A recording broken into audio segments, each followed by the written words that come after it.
sidaad ogtihiin cadaado waxaa yar jira kacdoon siyaasadeed oo xagga baarlamaanka jira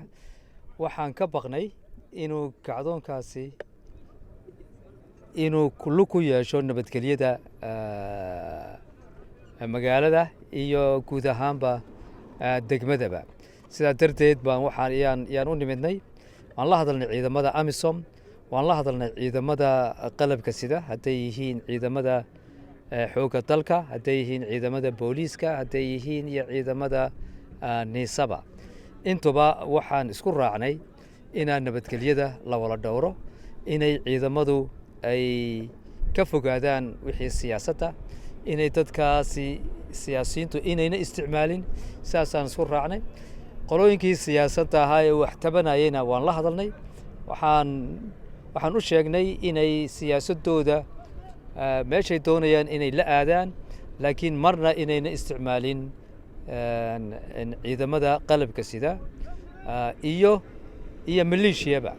inaanan qori la isticmaalin oo nin kastiba oo wixii uu doonayo uu ku dhammaysto miiska guudkiisa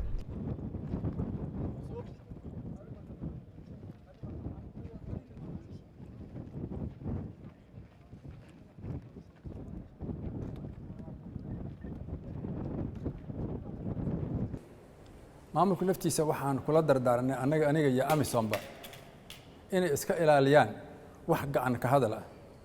waxaan ku adkaynaa dhammaan ciidamada qalabka sida inaysan ka qayb qaadan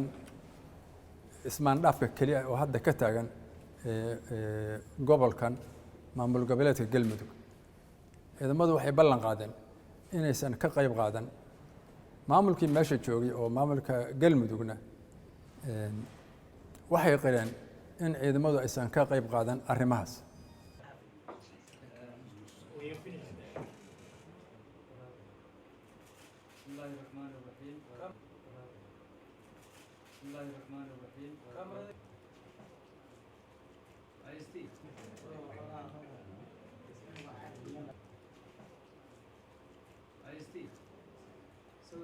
waxaan kaloo ka wada hadalnay maaragtay sidii ciidamada amisom usii joogi lahaayeen deegaankan oo usii joogi lahaayeen baahida loo qabo deegaankan amisom waxaan kaloo ka wada hadalnay arrimaha abaaraha oo ka jira deegaankan sidii ciidamada amisom uga qayb qaadan lahaayeen humanitarian iyo dadkii maaragtay inay caawiyaan waxaan kaloo ka wada hadalnay runtii waxyaabo yaryar oo buuqi jiro maaragtay sidii asagana loo xalin lahaa waxaas oo dhan maaragtay runtii waa ka wada hadalnay waxyaabo maaragtay aan si fiican uga hadalnay oo si fiican go'aano uga qaadanay noqdeen